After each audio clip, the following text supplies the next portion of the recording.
வணக்கம். மலையாள மௌனகுரு ஜோதிட நிலையத்திலிருந்து ஜோதிடர் சரவணன். சொத்து பிரச்சனை. இந்த சொத்து பிரச்சனை யார் யார் ஜாதத்துல வரும்? இந்த சொத்து பிரச்சனைக்காக நிறைய அடிதடி சண்டைலாம் நடக்கும் பங்காளிகளுக்குள்ள. இவங்க அடிச்சுக்கிட்டு சில பேர் அங்கேயே சமாதானமாகி சொத்தை பிரிப்பாங்க. சில பேர் கோர்ட்டு கேஸு போலீஸ் ஸ்டேஷன் இந்த மாதிரி போற சூழ்நிலைலாம் ஜாதகத்துல இருக்கு. இந்த மாதிரி ஜாதகங்கள் மனம் வருத்தப்பட்டு அந்த சொத்தை கோர்ட்டு கேஸ்ல போய் மீட்டெடுத்து தான் அந்த சொத்தை பிரிப்பாங்க. ஆனா இங்க சொத்து கிடைக்கும், உறவுகள் கட்டாயிடும். பங்காளிகள் எந்த விஷயத்துக்கும் நமக்காக வரமாட்டாங்க. அந்த மாதிரி சில சூழல்கள்லாம் அந்த குடும்பம் பிரிஞ்சு ரொம்ப சொத்துக்காக சண்டை போட்ட குடும்பங்கள்லாம் இன்னைக்கு நிறைய. அந்த ஜாதகங்கள் எப்படி இருக்கும், அந்த ஜாதகங்கள் சில நிவர்த்திகள் என்ன, இதை எப்படி நம்ம சரி பண்ணிக்கலாம் அப்படின்றத முதல்ல ஜாதகம் பார்த்து அதை சரியா தெரிஞ்சுக்கணும். சொத்து சார்ந்த பிரச்சனைக்கு மெயின் காரணமே செவ்வாய் தான். செவ்வாய் தான் மண் தத்துவ கிரகம். அந்த மண்ணை ஆளக்கூடிய தகுதி வேணும்னா செவ்வாய் இங்க சரியா இருக்கும்.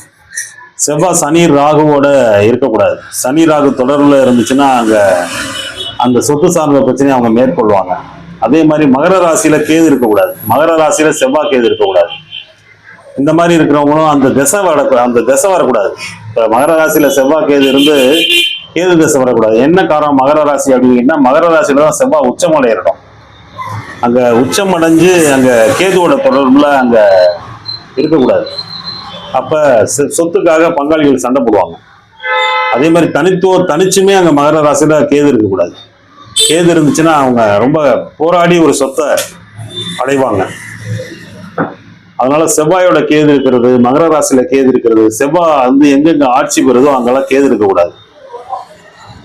அங்கெல்லாம் கேது இருந்துச்சுன்னா சில நிலைகள்ல ஒன்றும் சொத்தே இருக்காது. சில பேருக்கு இருந்துச்சுன்னா கொஞ்சம் அது பிரச்சனை பண்ணி அந்த சொத்தை அவங்க வாங்குற மாதிரி இருக்கும். அப்படியே சொத்தை வாங்கினாலும் அங்கே பங்காளிகளோட சண்டை போட்டு அதை வாங்குவாங்க. அந்த மாதிரி இருக்கிறவங்கலாம். அதே மாதிரி செவ்வாய் சனி ராகு இணைவு இருக்கக்கூடாது. அதே மாதிரி லக்னத்துக்கு 4ஆம் இடம், ராசிக்கு 4ஆம் இடம், நேசத்துக்கு 4ஆம் இடம், இந்த 4 இடமும் கெட்டு போயிடக்கூடாது. அந்த கெட்டு போச்சுன்னா கூட அந்த சொத்து சார்ந்த விஷயங்களுக்கு அவங்க நிம்மதி இருக்காது. அதே மாதிரி மீன ராசி கெட்டு போயிடக்கூடாது. மீன ராசியில பாவகிரகங்கள் இருக்கக்கூடாது.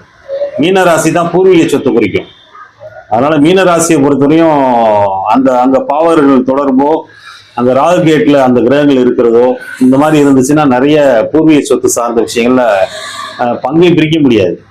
பாத்தீங்கன்னா சாதாரணமா ஒரு 6-7 பேர் பங்கு பிரிக்கிறதுக்கு ஒரு சின்ன சொத்துக்கு போய் சண்டை போட்டுட்டு இருப்பாங்க. அதனால சில பேர் அங்கேயே பூர்வீகத்துல வாழ்வாங்க, விட்டு கொடுக்க மாட்டாங்க. அந்த சொத்து நாங்க தானே இவ்வளவு நாள் வாழ்ந்தோம் அப்படின்ற மாதிரில சில சூழ்நிலையில வரும். இவங்க அந்த இடத்த விட்டு போயிருப்பாங்க வெளியில. திருப்பி அந்த சொத்தை கேட்டு வர்றதுக்கு முடியாது. போடா போய் தொலைதுன்னு கூட சில பேர் விட்டுருவாங்க. அதனால சில செவ்வாய் சனி ராகு தொடர்புல இருக்கிறவங்க, மீனராசியில பாவகிரகங்கள் இருக்கிறவங்க, மகர ராசியில பாவகிரகங்கள் இருக்கிறவங்க, இவங்கெல்லாம் சொத்து சார்ந்த விஷயங்கள்ல கவனமா இருக்கணும். இவங்கெல்லாம் முக்கியமா வழிபட வேண்டிய தெய்வங்கள் திருச்சி மண்ணச்சநல்லூர் அருகில பூமிநாத சுவாமி கோயில் இருக்கு. அங்க போய் சில பேர் அர்ச்சனை, அபிஷேகம், சுவாமிக்கு நெய் தீபம் போட்டுவாங்க, மாற்றம் கிடைக்கும். அதே மாதிரி பழனி முருகனை வழிபடுறது மிகப்பெரிய ஒரு சொத்து சார்ந்த விஷயங்கள்ல இருந்து, அதாவது நியாயமான கோரிக்கைக்கு தான் நம்ம போகணும். நம்ம தப்பு பண்ணிட்டு அங்க போனோம்னா அது நமக்கு சரியா வேலை செய்யாது. நம்ம சைடு நியாயம் இருக்கணும். நம்ம போனா அது வேலை செய்யும். அதனால முக்கவாசி தெய்வ வழிபாடுகள் நம்ம சைடு நியாயம் இருக்கும் போது, நம்ம தெய்வத்தை கேட்கும் போது அது நமக்கு வேலை செய்யும்.